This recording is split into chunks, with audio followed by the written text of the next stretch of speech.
28 декабря 1943 года в 6 часов утра, когда люди еще спали, а над степью царствовала ночь и первые морозы сковали землю, в дома калмыков вламывались вооруженные солдаты под командованием НКВД.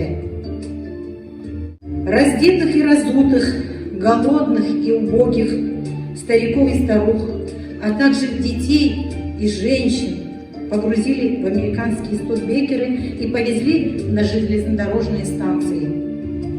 Двуосные телятники несчастных людей втрамбовывали по 50-60 человек.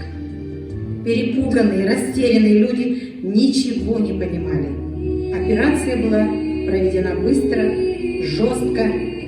В одночасье калмыцкий народ потерял свободу, автономию, стал изгоем и был обречен на вымирание.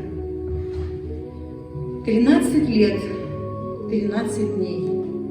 Эти горькие годы в истории нашего калмыцкого народа, те воспоминания, которые переданы вам, дети, от ваших бабушек, дедушек, нам, старшему поколению, от наших родителей, они бесценны, эти воспоминания.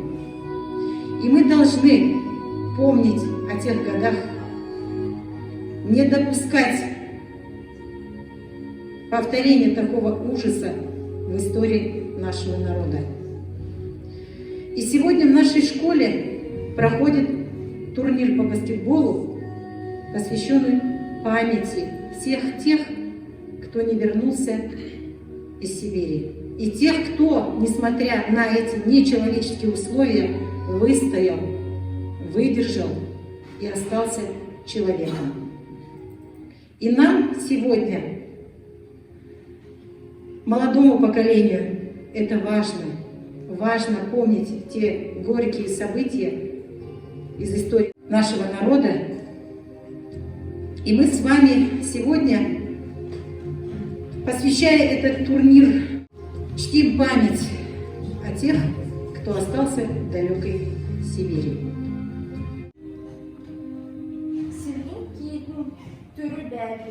Сеттүн уха тушар бәне, әвре хазран санат ыркын, элкүн мини усар бәне. Сәнәже докшин, йосын халтан, сарцын зыркыт, аврыл хәне, түрүз буру угаймкын, тайгабынды түмшар бәне. Хаймык әвден хәрхмын кеем, хәртай түпшіп боду кенем. Энкір тейген сәнжі бәне, әбін ғарған хоржи орнам. Bicha oli gihet sanhin, biyan badil chidiluga. Bicha zobi gihet dakhin, badil kuchur argauga. Сирек типін түрі бәді, сыққы ұға ұшат бәні, әвре ғазыран санат үлкім мini ұшат бәні. Yeah.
Bilal.